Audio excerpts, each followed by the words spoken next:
ಇವತ್ತು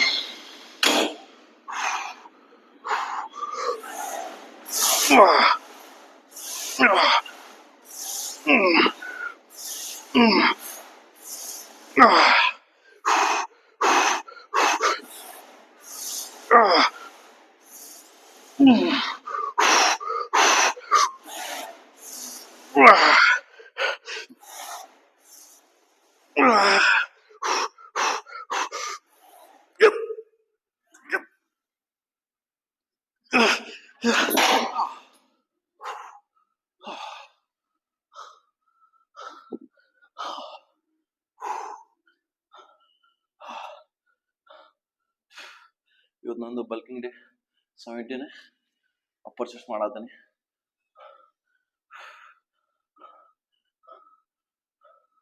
England bench press ಮಾಡೋ ಮುಂಚೆ ಸ್ಮಿತ್ ಮಿಷನ್ದಲ್ಲಿ ಸ್ವಲ್ಪ ನನ್ಗೆ ಈ ಕಡೆ ಶೋಲ್ಡರ್ ನೋವು ಆಗುತ್ತೆ.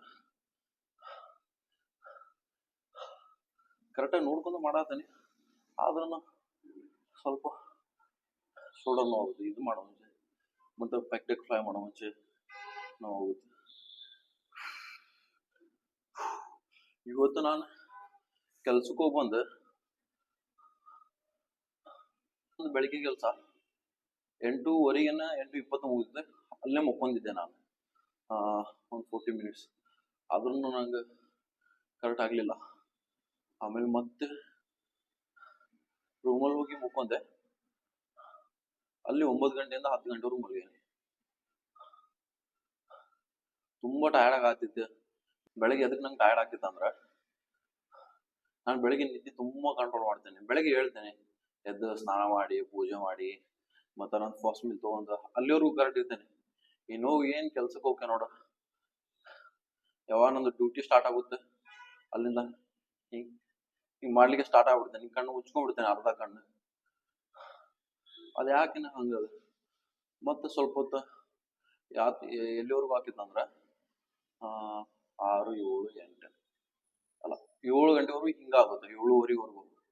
ಆಮೇಲೆ ಮತ್ತೆ 8 8:20 ಮತ್ತೆ ಕರೆಕ್ಟ್ ಹಾಕೇನಿ. ಮತ್ತೆ ಲಾಸ್ಟ್ 9 ಗಂಟೆ ಆಗ್ತಾ ಇರ್ತದೆ. ಅಷ್ಟೊತ್ತಿಗೆ ಮತ್ತೆ ನಿದ್ದೆ ಬಂದ್ಬಿಡುತ್ತೆ. ಅಷ್ಟೊತ್ತಿಗೆ ಎಲ್ಲಿ ಕುಂತಿರ್ತೇನೆ ಅಲ್ಲೇ ನಿದ್ದೆ ಮಾಡ್ತಾ ಇರ್ತೇನೆ.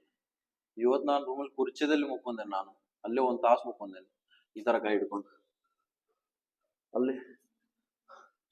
ಆಮೇಲೆ ಇವತ್ತು ಸ್ವಲ್ಪ ಲೇಟ್ ಆದ, ಯಾಕಂದ್ರೆ ನಾನು 9 ಗಂಟೆವರೆಗೂ 9ರಿಂದ 10 ಗಂಟೆವರೆಗೂ ಮಲಗಿದ್ನಲ್ಲ. ಮತ್ತೆ ನಾನು ಯಾವಾಗಲೂ ದಿನ 9 ಗಂಟೆಯಿಂದ 10ವರೆಗೂ ನಂದು ಅಷ್ಟೆಲ್ಲ ಮಾಡ್ಕೊಂತಿದ್ದೆ, ಸ್ವಲ್ಪ ಬೇಗ ಹೋಗಿ. ಅದಕ್ಕೆ ಮಾಡ್ಕೊಳಕ್ಕಾಗಿಲ್ಲ ಇವತ್ತು. ಮತ್ತು 10 ಗಂಟೆಗೆ ಹೋಗಿ ನಾಷ್ಟ ಮಾಡ್ಕೊಂಡು ಮತ್ತೆ ನಾಷ್ಟ ಮಾಡೋದ್ರಲ್ಲಿ ಸ್ವಲ್ಪ ಲೇಟ್ ಆಗುತ್ತಾ. ಮತ್ತಲ್ಲೇ ರೆಸ್ಟ್ ಮಾಡಿ ಬಂದೆ. ಬೆಳಿಗ್ಗೆ ಅಂತೂ ತುಂಬ ಟಯರ್ಡ್ ಆಗಿರ್ತದೆ ನನ್ನ ಬಾಡಿ, ಗೊತ್ತಿಲ್ಲ ನಂಗೆ ಯಾಕಂತ ಹೇಳಿ. ಮತ್ತು ಸಂಜೆ ಮುಂದೆ ಏನು ಹಂಗೆ ಅನ್ಸಲ್ಲ. ಸಂಜೆ ಮುಂದೆ ಮತ್ತೆ ವರ್ಕೌಟ್ ಆದ್ಮೇಲೆ ಪೋಸ್ಟರ್ ಕೂಡ ಮೀಲ್ ತೊಗೊಂಡು ಸ್ವಲ್ಪ ಮುಕ್ಕೊಂಡ್ರೆ ಅಡ್ಡಿಲ್ಲ. ಇಲ್ಲ ಮತ್ತೆ ನಾನು 4th ಮೀಲ್ ತೊಗೊಂಡು ಒಂದು ಅರ್ಧ ತಾಸು ಮುಕ್ಕೊಂಡ್ರೆ ನಡೀತೈತಿ. ಇಲ್ಲ 2 ಟೈಮ್ ನಾವು ಮುಕ್ಕೊಂಡಿಲ್ಲ ಅಂದ್ರೆ ಮತ್ತೆ ಕೆಲ್ಸಕ್ಕೆ ಹೋದಾಗ ಅಲ್ಲಿ ಮತ್ತೆ ನಿದ್ದೆ ಬರ್ತೈತೆ. ಅವಾಗ ಬಾಡಿಗೆ ರೆಸ್ಟ್ ಬೇಕಾಗಿರ್ತೈತಿ. ಅದ್ರ ಸಲುವಾಗಿ ನಾನು ಬೇಗ ವರ್ಕೌಟ್ ಮುಗಿಸಿ ಸ್ವಲ್ಪ ಒಂದು ಅರ್ಧ ತಾಸು ಮಲಗಲಿಕ್ಕೆ ತುಂಬ ಟ್ರೈ ಮಾಡ್ತೇನೆ. ತುಂಬ ಅಲ್ಲ, ಅದ್ರ ಸಲುವಾಗಿ ನಾನು ಬೇಗ ವರ್ಕೌಟ್ ಮುಗಿಸಿ ಸ್ವಲ್ಪ ಪೋಸ್ಟ್ ವರ್ಕೌಟ್ ಮೀಲ್ ತೊಗೊಂಡು ಮುಕ್ಕೊಂಬಿಡೋಣ. ಇಲ್ಲಾಂದ್ರೆ ಪೋಸ್ಟ್ ವರ್ಕೌಟ್ ಮೀಲ್ ತೊಗೊಂಡು ಅಡಿಗೆ ಮಾಡ್ಕೊಂಡು ಮತ್ತೆ 4th ಮೀಲ್ ತೊಗೊಂಡು ಮುಕ್ಕೊಂಬಿಡ್ತಾನೆ ಒಂದು ಅರ್ಧ ತಾಸು ಅಷ್ಟೇ. ಮತ್ತೆ ಸ್ನಾನ ಮಾಡಿ ಕೆಲ್ಸಕ್ಕೆ ಹೋದ್ರೆ ಆಯ್ತು ಅಂತೇಳಿ. ಇವೆರಡು ಮಾಡಿಲ್ಲ ಅಂದ್ರೆ 2 ಟೈಮ್ ಮಲಗಿಲ್ಲ ಅಂದ್ರೆ ಮತ್ತೆ ಸಂಜೆ ಮುಂದೆ ಮುಕ್ಕೊಳೋದು ಇದೇ ಥರ ಆಗ್ತಾನೆ ಇರ್ತೈತಿ.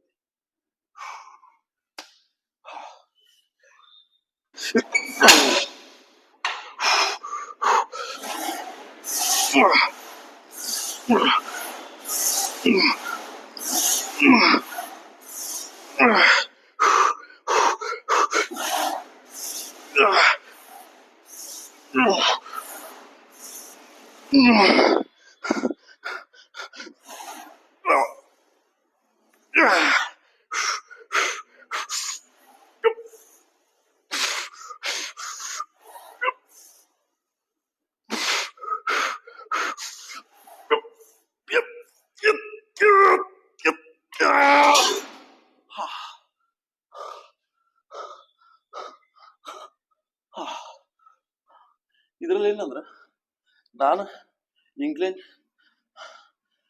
ಡಂಬಲ್ ಪ್ರೆಸ್ ಮಾಡಿದೆ ಫಸ್ಟ್ ವಾರ್ಮ್ ಅಪ್ ಸೆಟ್. ಅದರಲ್ಲಿ ಇದಿಷ್ಟು ಪಾರ್ಟ್ ತುಂಬಾ ಚೆನ್ನಾಗಿ ಫೀಲ್ ಆಯ್ತು. ಎರಡೇ ಸೆಟ್ ಮಾಡಿದೆ 10 ಆದ್ರ ಆ ಫೀಲ್ ಇದರಲ್ಲಿ ಬರ್ತಾ ಇಲ್ಲ, ಯಾಕಂದ್ರೆ ಗೊತ್ತಾಗ್ತಾ ಇಲ್ಲ ನಂಗೆ.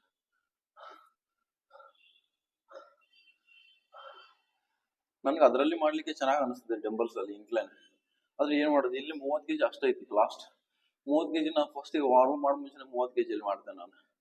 ಮತ್ತು ಅದರಲ್ಲಿ ಹಿಂಗೆ ನಾನು 3 ಸೆಟ್ ಮಾಡ್ಲಿ, ಒಂದು 30ರಿಂದ ಸ್ಟಾರ್ಟ್ ಮಾಡಿದ್ರೆ 30-40 ಇದ್ರೆ ಅದ್ರಲ್ಲಿ ಮಾಡ್ಬೋದಾಗಿತ್ತು. ಆದ್ರೆ ಇಲ್ಲಿಲ್ಲ. ಯಾರನ್ನ ಇನ್ನೊಬ್ರು ಸಪೋರ್ಟ್ ಇದ್ದಿದ್ರ ಸ್ವಲ್ಪ ಡಂಬಲ್ಸ್ ಪುಷ್ ಮಾಡಿ ಹಿಡ್ಕೊಂಡು ಅದ್ರ ಮೇಲೆ 5 kg ಡಂಬಲ್ಸ್ ಈ ತರ ಇಟ್ಟು ಬ್ಯಾಲೆನ್ಸ್ ಮಾಡಿ ಮಾಡ್ಬೋದಾಗಿತ್ತು.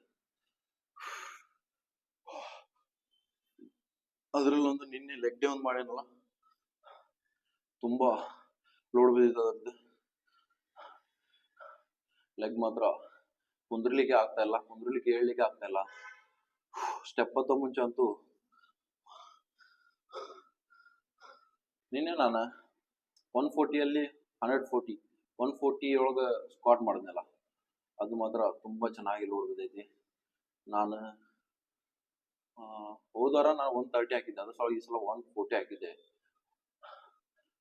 ಏನ್ ಮಾಡಿದೆ, ಮತ್ತೆ ನಾ ಏನ್ ಮಾಡಿದ್ದೆ, ಈ ತರ ಥಿಂಕ್ ಮಾಡಿದ್ದೆ, 140 ಫಸ್ಟ್ ರೆಪಿಟೇಷನ್ ಮಾಡೋಣ. ಆಬ್ವಿಯಸ್ಲಿ ನಾ ಫಸ್ಟ್ ರೆಪಿಟೇಷನ್ ಸ್ವಲ್ಪ ವೇಟ್ ಇದ್ರೂ ಸ್ವಲ್ಪ 10 ರೆಪಿಟೇಷನ್ ಮಾಡ್ಲಿಕ್ಕೆ ಟ್ರೈ ಮಾಡ್ತೇನೆ, ತುಂಬಾ ಪೂರ್ತಿ ಪವರ್ ಹಾಕಿ. ಆಬ್ವಿಯಸ್ಲಿ ನಾವು ಫಸ್ಟ್ ರೆಪಿಟೇಷನ್ ಜಾಸ್ತಿ ವೇಟ್ ಅಲ್ಲಿ ತುಂಬಾ ಮಾಡ್ತೇನೆ, ಮತ್ತೆ ಸೆಕೆಂಡ್ ರೆಪಿಟೇಷನ್ ಕಮ್ಮಿ ಆಗ್ಬೋದು ಸ್ವಲ್ಪ ರೆಪಿಟೇಷನ್. ಅದೇ ಆಬ್ವಿಯಸ್ಲಿ ನಾನು ಇವಾಗ ಫಸ್ಟ್ ಸ್ಟಾರ್ಟ್ ಮಾಡತ್ತೀನಿ, ಅದೊಂದು ಎಕ್ಸರ್ಸೈಸ್ ಇರಲಿ. ಅದರಲ್ಲಿ ಇವಾಗ ಒಂದು 40 kg ಲಿಫ್ಟ್ ಮಾಡಾತ್ರ ಸೆಕೆಂಡ್ ರೆಪಿಟೇಷನ್ ನಾನು 40ರಲ್ಲಿ ಒಂದು 8 ಮಾಡ್ತೇನೆ. ಫಸ್ಟ್ ರೆಪಿಟೇಷನ್ ಎಷ್ಟು ಮಾಡಿರ್ತೇನೆ ಅಂದ್ರೆ ಫಸ್ಟ್ ಸೆಟ್ ಅಲ್ಲಿ ಒಂದು 10 ಮಾಡಿದ್ರೆ ಸೆಕೆಂಡ್ ಸೆಟ್ ಅಲ್ಲಿ ನಾನು 8 ಮಾಡ್ಬಿಡ್ತೇನೆ. ಒಂದು 8ರಿಂದ 9 ಮಾಡ್ತೇನೆ, 10 ಮಾಡ್ಲಿಕ್ಕೆ ಆಗಲ್ಲ. ಮತ್ತೆ ನಾನು ಬಿಟ್ವೀನ್ ಒಂದ್ ಸೆಟ್ ಆದ್ಮೇಲೆ ಬಿಟ್ವೀನ್ 3ರಿಂದ 2 ನಿಮಿಷ ರೆಸ್ಟ್ ತಗೊಂತೀನಿ. ಆದ್ರೂ ಸೆಕೆಂಡ್ ಸೆಟ್ಟಿಗೆ ಹೋಗ್ಬಿಟ್ಟು ಅಷ್ಟೊಂದು ಚೆನ್ನಾಗಿ ಮಾಡ್ಲಿಕ್ಕೆ ಆಗಲ್ಲ. ಒಂದು 8 ಮಾಡಿದ್ಮೇಲೆ ಮುಗಿದು ಇರ್ತೈತಿ. ಅದೇ ತರ ನಾನು ನಿನ್ನೆ ಸ್ಕ್ವಾಟ್ ಮಾಡಿದ್ನಲ್ಲ, 140 ಹಾಕಿದ್ದೆ. ಅದಕ್ಕೆ ಫಸ್ಟ್ ಸೆಟ್ಟಿಗೆ ಅಲ್ಸಲ ನಾನು 140 ಹಾಕಿದ್ದೆ. 140 ನಾ ಮಾಡ್ಬೋದು ಅಂತ ಹೇಳಿ ಅನ್ಕೊಂಡಿದ್ದೆ, 10 ರೆಪಿಟೇಷನ್ ಮಾಡಿದೆ. ಸೆಕೆಂಡ್ ಸೆಟ್ಟಿಗೆ ನಾನು 9-8 ಮಾಡಿದ್ದೇನೆ, ಮತ್ತೆ ಥರ್ಡ್ ಸೆಟ್ಟಿಗೆ 6 or 7 ಮಾಡಿದ್ದೇನೆ. ನಾನು ಮಾಡಿದ್ದೆ ಫಸ್ಟ್ ಸೆಟ್ ಆದ್ಮೇಲೆ ಸೆಕೆಂಡ್ ಸೆಟ್ಟಿಗೆ ಸ್ವಲ್ಪ ಕಮ್ಮಿ ವೇಟ್ ಹಾಕೋಣ ಅಂತ ಮಾಡಿದೆ. ಆದ್ರೆ ಮತ್ತೆ ನಿಮ್ಗೆ ಮನ್ಸು ಕೇಳ್ತಿಲ್ಲ, ಅದು ಯಾಕೆ ಕಮ್ಮಿ ವೇಟ್ ಮಾಡ್ತೀವಿ, ಫಸ್ಟ್ ಸೆಟ್ 10 ರೆಪಿಟೇಷನ್ ಮಾಡಿಲ್ಲ, ಸೆಕೆಂಡ್ ಸೆಟ್ ಮಾಡ್ತೀನಿ ಅಂತ ಹೇಳಿ ಒಂಥರ ಆಗಾತಿತ್ತು, ಸುಮ್ಮನೆ ಮಾಡ್ಬಿಟ್ಟೆ. ಆದ್ರೆ ಮತ್ತೆ ಥರ್ಡ್ ಸೆಟ್ಟಿಗೆ ತೆಗೋಣ ಅಂತ ಮಾಡಿದೆ ವೇಟ್. ಅವಾಗ ಅನ್ನಿಸ್ತು ಫಸ್ಟ್ ಸೆಟ್ಟಿಗೂ ಮಾಡಿ ಸೆಕೆಂಡ್ ಸೆಟ್ಟಿಗೂ ಥರ್ಡ್ ಸೆಟ್ ತೆಗ್ದು ಇದ್ರಲ್ಲೇ ಮಾಡಿ ಎಷ್ಟು ಆಗ್ತದೆ ಅಷ್ಟು ಅಂತ ಹೇಳಿ ಒಂಥರ ಅನ್ನಿಸ್ತಾ ಇತ್ತು. ಸುಮ್ಮನೆ ಮಾಡಿದೆ. 6ರಿಂದ 7 ಮಾಡಿದ್ದೇನೆ ಅದನ್ನ. ಅದ್ರದ್ದು ಮಸ್ತ್ ಲೋಡ್ ಬಿದ್ದೈತಿ ಲೆಗ್ಗಿಗೆ. ಬೆಳಿಗ್ಗೆ ಕುಂದ್ರಾಗ ಆಗ್ತಾ ಇಲ್ಲ. ನಿನ್ನೆ ಏನು ಅನ್ಸಲ್ಲ ನನಗೆ, ನಿನ್ನೆ ರಾತ್ರಿನೂ ಏನು ಅನ್ಸಲ್ಲ. ಬೆಳಗ್ಗೆ ಎದ್ದು ಸ್ನಾನ ಮಾಡಿ ಬೆಳಗ್ಗೆ ಹಾಸಿಗೆಯಿಂದ ಎದ್ದಾಗ ಹೇಳಾತಿದ್ದೆ ನಾನು. ಅವಾಗ ಹಿಂಗೆ ಎದ್ದು ನಿಂತಿಲ್ಲ, ಕೆಳಗೆ ಒಂದ ಸ್ವಲ್ಪ ವಾದಿದ್ದು ಕಾಲ. ಅಲ್ಲಿ ಗೊತ್ತಾದ ನಿನ್ನೆದ ಲೆಗ್ಗಿಂದ ಹೊಡ್ತಾ ಇದೆ ಅಂತ ಹೇಳಿ, ಲೆಗ್ ಡೇ ಹೊಡ್ತಾ ಅಂತ ಹೇಳಿ. ಮತ್ತೊಂದು ಸೆಟ್ ಐತಿ, ಜಾಸ್ತಿ ವೇಟ್ ಇನ್ಕ್ರೀಸ್ ಮಾಡ್ಕೊಂಡು ಮಾಡೇನಿ. ಒಂದು 2.5 ಹಾಕ್ತೇನೆ 2 ಕಡೆಯಿಂದ. ಯಾಕಂದ್ರೆ ಒಂದು 12 ರೆಪಿಟೇಷನ್ ಮಾಡೇನಿ ಇವಾಗ ಸೆಕೆಂಡ್ ಸೆಟ್ಟಿಗೆ. 10 ರೆಪಿಟೇಷನ್ ಮಾಡಿದ್ರೆ ಸಾಕು. ಹೆಂಗೋ ಮಾಡಿ 10 ರೆಪಿಟೇಷನ್ ಮುಟ್ಟಿರೋ ಒಂದು 6 ರೆಪಿಟೇಷನ್ ಪೂರ್ತಿ ರೇಂಜಲ್ಲಿ. ಇನ್ನೊಂದು 4 ರೆಪಿಟೇಷನ್ ಹೆಂಗನ ಮಾಡಿ ತಿನ್ಕೊಂಡು ಮಾಡಿದ್ರೆ ಸಾಕು ಅಷ್ಟೇ. 12 ಎಲ್ಲ ಮಾಡೋದೇನು ಬೇಕಾಗಿಲ್ಲ ನನಗೆ.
ಆಗಿತ್ತು ಇವತ್ತು. ಹಾ. ಅಮ್ಮ ಸ್ವಲ್ಪ ಗೋಣ್ ನೋವತ್ತು. ಲಿಫ್ಟ್ ಮಾಡಿದ್ದೆ ನಾನು ಲಾಸ್ಟ್ ಸೆಟ್. ಏನ್ ಮಾಡಿದ್ವಿ ಇಲ್ಲಿ ಸ್ವಲ್ಪ ಹಿಂಗ್ ತಿರುಗಿಸೋ ಮುಂಚೆ ಅದು ತಿರುಗ್ಲೇ ಇಲ್ಲ. ಅದು ಮತ್ತೆ ಸ್ವಲ್ಪ ಪುಷ್ ಮಾಡೋಣ ಅಂತ ಹೇಳಿ ಸ್ವಲ್ಪ ಕೆಳಗೆ ತಗೊಂಡೆ, ಅದು ಹೋಗ್ಲೇ ಇಲ್ಲ. ಅದು ಕರೆಕ್ಟ್ ಬಂದು ಇಲ್ಲಿಗೆ ನಿಂತಿದೆ. ಇವನ ಏನ್ ಮಾಡಿ ಯೋಚನೆ ಮಾಡೋದಿಲ್ಲ, ಅಷ್ಟರಲ್ಲಿ ಸ್ವಲ್ಪ ಪುಷ್ ಮಾಡಿ ನಾ ಕೆಳಗಡೆ ಬಂದೆ. ಕರೆಕ್ಟ್ ಬಚಾವ್.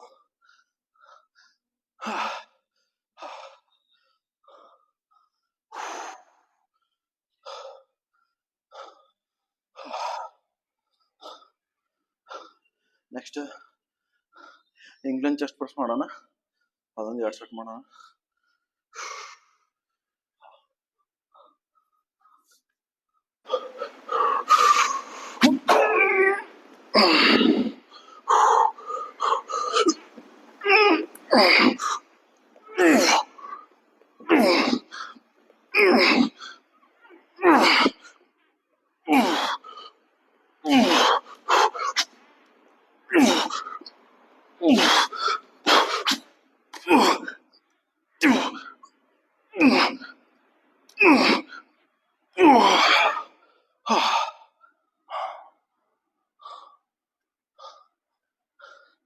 ನೆಕ್ಸ್ಟ್ ಜಾಸ್ತಿ ಮಾಡ್ತೇನೆ.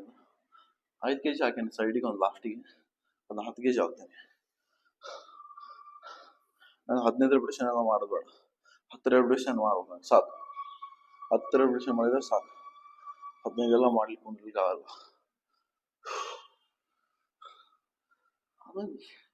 ಇದೊಂದು ಕೈಗೊಂದು ಒತ್ತದೈತೆ ನನಗೆ, ಹೋದವ್ರು ಹೇಳಿದ್ನಲ್ಲ. ಆದ್ರೆ ಈ ಕೈ ಒತ್ತದಿದ್ರೆ ಈ ಕೈಗೆ ಇಷ್ಟ ಎದಕ್ಕೆ ಒತ್ತಿದ್ದೇನೆ ಅಂತ ಹೇಳಿ.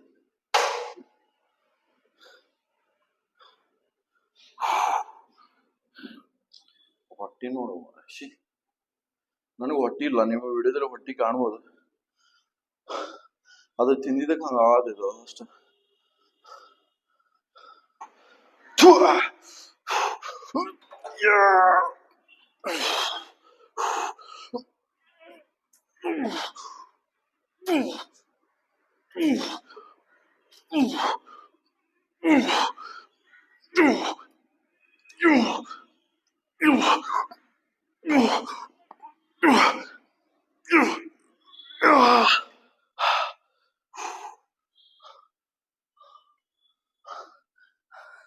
ಅಷ್ಟೊಂದು ಲೋಡ್ ಬೀಳೋದಿಲ್ಲ ಇದರಲ್ಲಿ. ಏನ್ ಮಾಡ್ಲಿ ತಿಳಿದ ಅಲ್ಲ ನನಗೆ. ನಾನು ಆಬ್ವಿಯಸ್ಲಿ ನಾ ಅದ್ ಮಾಡಾದ್ಮೇಲೆ ಇಂಗ್ಲೆಂಡ್ ಬೆಂಚ್ ಪ್ರೆಸ್ ಮಾಡಾದ್ಮೇಲೆ ಡಂಬಲ್ ಪ್ರೆಸ್ ಹೋಗಿದ್ದೆ ನಾನು. ಇಂಗ್ಲೆಂಡ್ ಬೆಂಚ್ ಮೇಲೆ ಡಂಬಲ್ ಪ್ರೆಸ್ ಮಾಡ್ಲಿಕ್ಕೆ ಏನ್ ಮಾಡೋದು ಇಲ್ಲಿ. ಅವಾಗ 30 kg ನನಗೆ ತುಂಬಾ ಹೆವಿ ಆಗ್ತಿತ್ತು. ಲಾಸ್ಟ್ ನಾ 25 ಮಾಡ್ತಿದ್ದೆ ನಾನು. ಇವಾಗ ನನ್ಗೆ ಅದು 30 ವಾರ್ಮ್ ಮಾಡಾದೇನೆ, ನಂಗೆ ಅದ್ರಲ್ಲಿ ಮಾಡಕ್ಕಾಗಲ್ಲ.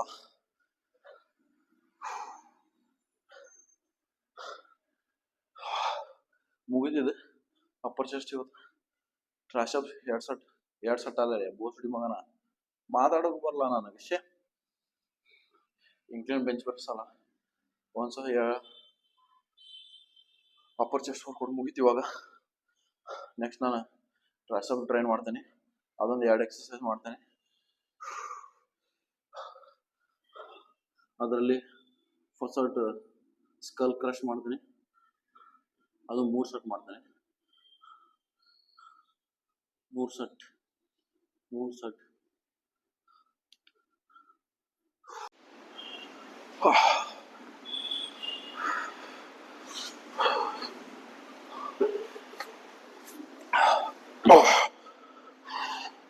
ಮಹಾರಾಜ್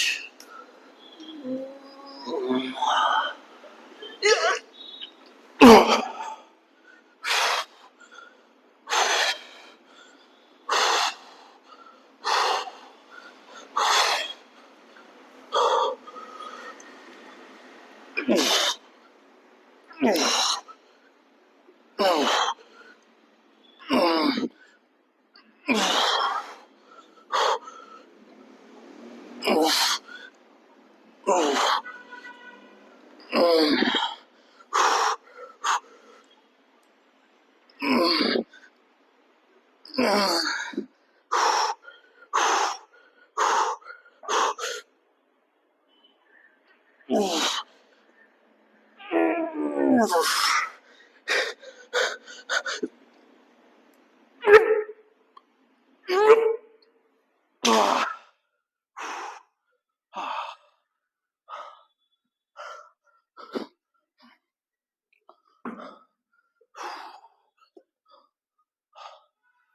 ಇನ್ನೊಂದು ಏನಂದ್ರ, ನಾನು ಇದ್ರ ಮಾಡೋ ಮುಂಚೆ ನನಗ ಅಪ್ಪರ್ ಚೆಸ್ಟ್ ಮೇಲೆ ಲೋಡ್ ಬೀಳ್ತೈತಿ ಲಿಫ್ಟ್ ಮಾಡೋ ಮುಂಚೆ.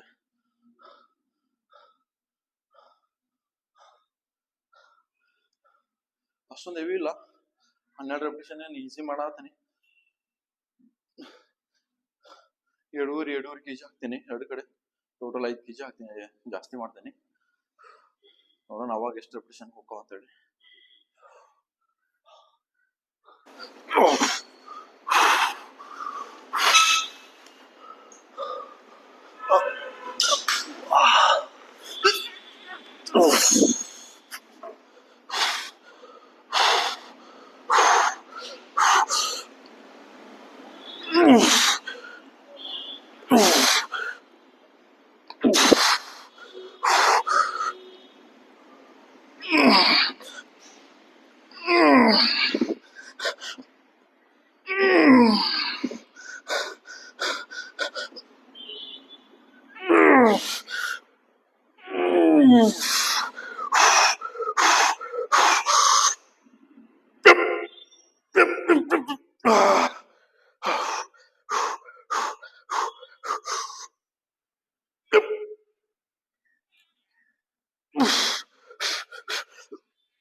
ಎಲ್ಲಿ ತಲೆ ಮೇಲೆ ಹಾಕೊಂತೀರಿ ಅಂತ ಮಾಡಿದೆ ನಾನು.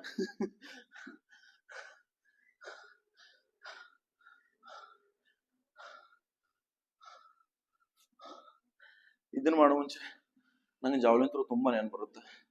ಯಾಕಂದ್ರೆ ಜಾವ್ಲಿನ್ ಥ್ರೋ ಅವ್ರ ಮೇನ್ ವರ್ಕೌಟ್ ಇರುತ್ತೆ ಇದೆ ಪುಲ್ ಓವರ್. ಇದನ್ನ ಮಾಡ್ಲಿಕ್ಕೆ ನಾನು ತುಂಬಾ ಕಷ್ಟಪಟ್ಟೇನೆ.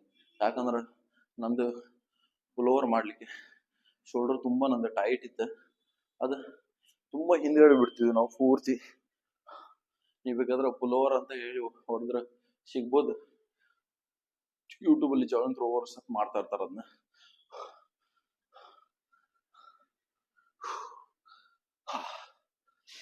ಮುಗಿತೆ. ನೆಕ್ಸ್ಟ್ ಕೇಬಲ್ ಪುಲ್ ಡೌನ್ ಮಾಡ್ತೀನಿ, ಅಲ್ಲೊಂದು 2 ಶಾಟ್.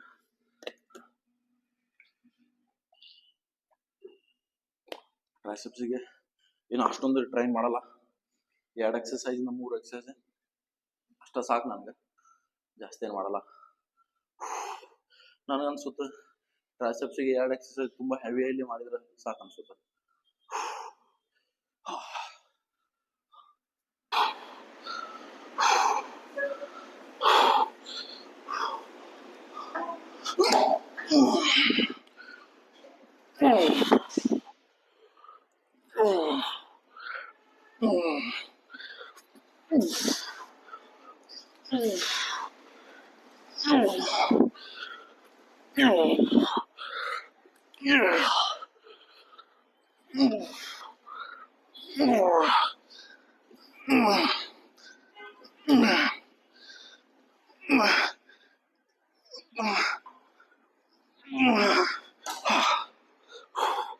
ಪೂರ್ತಿ ವೇಟ್ ಹಾಕೇನಿ, ಅಷ್ಟೊಂದು ಲೋಡ್ ಬಿಡ್ದಲ್ಲ. ಇದಕ್ಕೂ ಅಲ್ಲಿ ಲ್ಯಾಟ್ಸ್ ಪುಲ್ ಡೌನ್ ಮಾಡೋ ಮುಂಚೆ ಡಂಬಲ್ ಕಟ್ತೇನೆ ನೋಡು, ಅದರ ಕಟ್ಬೇಕಾತ. ಇದಕ್ಕೆ ನೆಕ್ಸ್ಟ್ ರೆಪಿಟೇಷನ್ 10 kg ಡಂಬಲ್ ಕಟ್ಟಿ ಇದಕ್ಕೆ ಮಾಡ್ತೇನೆ. ಆಯ್ತು ನಿಮಗೆ ತಡಿ ಬರ್ತೇನೆ.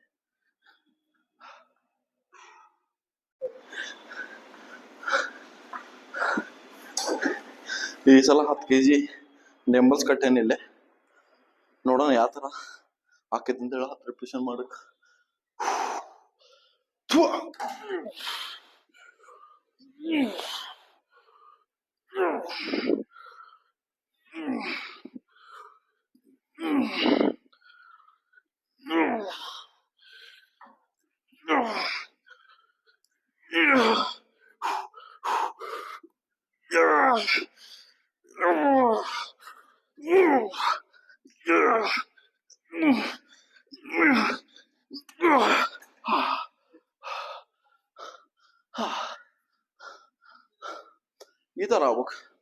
ತರ ಲೋಡ್ ಬಿದ್ರೆ ಅದು ಮಾಡಿದಕ್ಕೂ ಸಾರ್ಥಕ ಅನಿಸ್ತದೆ.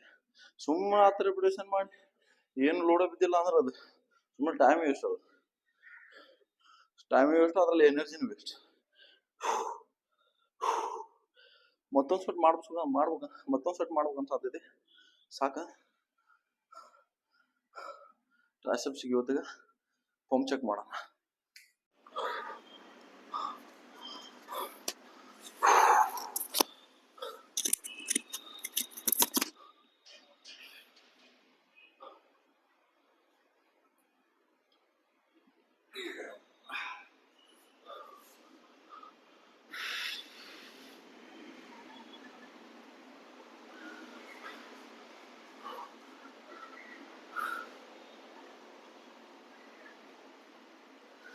ಟ್ರೈಸೆಪ್ಸ್ ಮಾತ್ರ ನಾನು ಏನು ಮಾತೇ ಹೇಳಲ್ಲ, ಅದು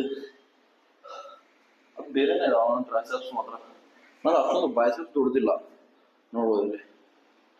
ನಂದು ಟ್ರೈಸೆಪ್ಸ್ ತುಂಬ ದೊಡ್ಡದು, ಅದಕ್ಕೆ ನಂದು ಹ್ಯಾಂಡ್ ತುಂಬ ದೊಡ್ಡದು ಕಾಣ್ತದೆ ಸ್ವಲ್ಪ.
ಮತ್ತೆ ಏನಂತ ಸಮಾಚಾರ?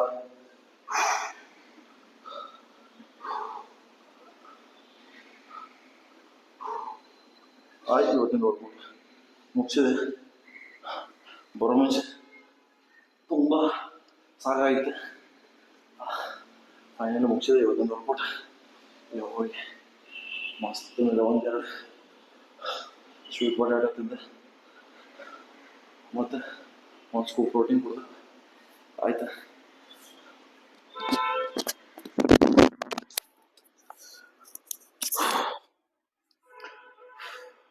ಮತ್ತೇನಂತೀರಾ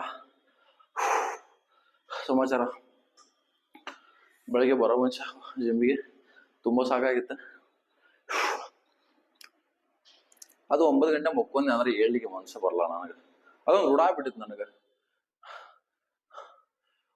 ಬೆಳಗ್ಗೆ 6 ಗಂಟೆಯಿಂದ ಒಂದು 7 ಅಲ್ಲ, ಒಂದು 2ರಿಂದ 2.5 ಅವರ್ಸ್ ವರ್ಕೌಟ್ ಮಾಡ್ತಿದ್ವಿ. ವರ್ಕೌಟ್ ಮಾಡಿ ಬಂದು ನಾಷ್ಟ ಮಾಡಿ ಬಂದು ಮುಕ್ಕೊಂಡ್ಬಿಡ್ತಿದ್ವಿ.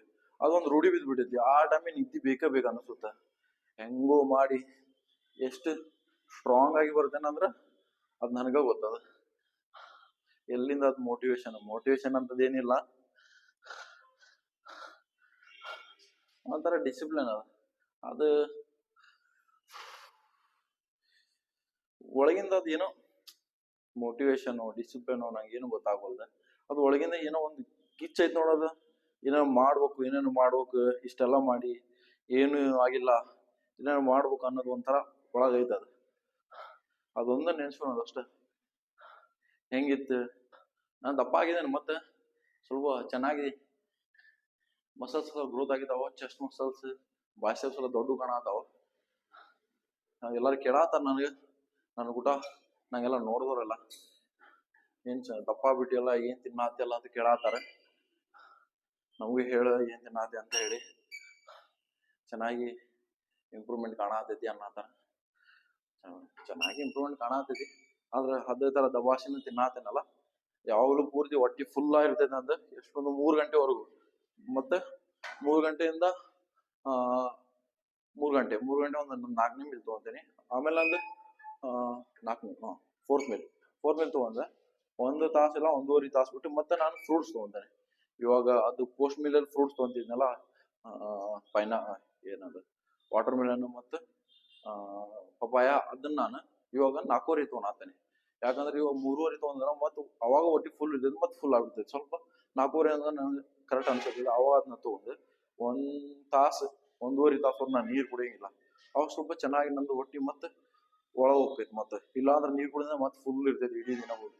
ಸ್ವಲ್ಪ ಅದು ನನಗೆ ಡೈಜೆಸ್ಟ್ ಆಗಿದೆ, ಇವಾಗ ಸ್ವಲ್ಪ ನೀರು ಕುಡಿಬೋದು ಅನ್ನಿಸ್ದಾಗ ನಾನು ಮತ್ತೆ 4.5 ತಗೊಂಡು 5 ಗಂಟೆ 6 7 8 9 7 8 9 ಈ 3 ತಾಸಲ್ಲಿ ಎಷ್ಟು ಹಾಕಿದ ಅಷ್ಟು ನೀರು ಕುಡಿಲಿಕ್ಕೆ ಟ್ರೈ ಮಾಡ್ತೇನೆ ನಾನು. ಸ್ವಲ್ಪ ಮಾಡಿ ಮೈ ಬಿ 1.5 ಲೀಟರ್ ಅಲ್ಲ 2.5 ಲೀಟರ್ ಅಂತೂ ಕುಡಿದಿದ್ದೇನೆ ಆ ಟೈಮಲ್ಲಿ ನಾನು. ಮತ್ತೆ ನಾನು 9-9:30 ಅಂದ್ರೆ ಮತ್ತೆ ನಂದು ಅಷ್ಟೊತ್ತಿಗೆ ಕೋರ್ ಮಾಡಕ್ ಬರ್ತೇನೆ. ಕೋರ್ ಮಾಡೋಗಿ ಅವಾಗ ಸ್ವಲ್ಪ ಒಂದು ನೀರು ಕುಡಿದಿರ್ತೇನೆ ನಾನು. ಪೋಸ್ಟ್ ವರ್ಕೌಟ್ ಮೀಲ್ ತಗೊಂತೇನೆ. ಅವಾಗ ಮತ್ತೆ ಹೊಟ್ಟಿ ಫುಲ್ ಆಗಿರ್ತೈತಿ. ಅವಾಗ ಸ್ವಲ್ಪ ಬಟ್ಟೆ ತೊಳಿತೇನೆ, ಪಾತ್ರೆ ತೊಳೆದ ಆಮೇಲೆ ಮತ್ತೆ ಸ್ನಾನ ಮಾಡ್ತೇನೆ. ಅಷ್ಟೊತ್ತಿಗೆ ಸ್ವಲ್ಪ ಒಂದು ಲೆವೆಲ್ ಬಂದಿರ್ತೈತಿ. ಲಾಸ್ಟ್ ಮೇಲೆ ಅಷ್ಟೊಂದು ರೈಸ್ ಇಟ್ಟಿಲ್ಲ, ಸ್ವಲ್ಪ ರೈಸ್ ಇಟ್ಟಿದ್ದೇನೆ. ಸ್ವಲ್ಪ ವೆಜಿಟೇಬಲ್ಸ್ ಸ್ವಲ್ಪ ಜಾಸ್ತಿ ಹಾಕ್ತೇನೆ, ಅದರಲ್ಲಿ ಕುಕುಂಬರ್ ಸ್ವಲ್ಪ ಜಾಸ್ತಿ ಇಟ್ಟಿರ್ತೇನೆ. ತಿಂದು ಮತ್ತೇನು ಸ್ವಲ್ಪ ಏನೇನು ಕೆಲಸ ಇದ್ರೆ ಎಡಿಟ್ ಮಾಡಿ ಮಕ್ಕೊಂಡ್ಬಿಡ್ತೇನೆ ಅಷ್ಟೇ. ಮತ್ತೆ ಸಿಗುವ ನಾಳೆ ಸಾಟರ್ಡೆ. ನಾನಂತೂ ಸಾಟರ್ಡೆ ಯಾವಾಗ ಬರ್ತದೆ ಅಂತ ಕಾಯ್ತಾ ಇರ್ತೀನಿ. ಯಾಕಂದ್ರೆ ಸಂಡೇ ಚೆನ್ನಾಗಿ ನಿದ್ದೆ ಮಾಡ್ಬೋದಲ್ಲ. ಸಾಟರ್ಡೆವರೆಗೂ 6 ದಿನ ಕೆಲಸ ಇರ್ತೈತಿ, 1 ದಿನ ಫ್ರೀ ಇರ್ತದೆ. ಅದು ಸಂಡೇ ಹೆಂಗ್ ಹೋಗುದಂತ ಗೊತ್ತೂ ಆಗೋದಿಲ್ಲ. ಮತ್ತೆ ನಾಳೆ ಸಿಗುವ, ನಾಳೆ ಮಾತಾಡೋಣ. ಏನು ಅನ್ನಿತ್ತಂದ್ರೆ ಇವಾಗ ಸ್ವಲ್ಪ ಓಕೆ ನಾನು. ಮತ್ತೆ ನಾಳೆ ಸಿಗುವ.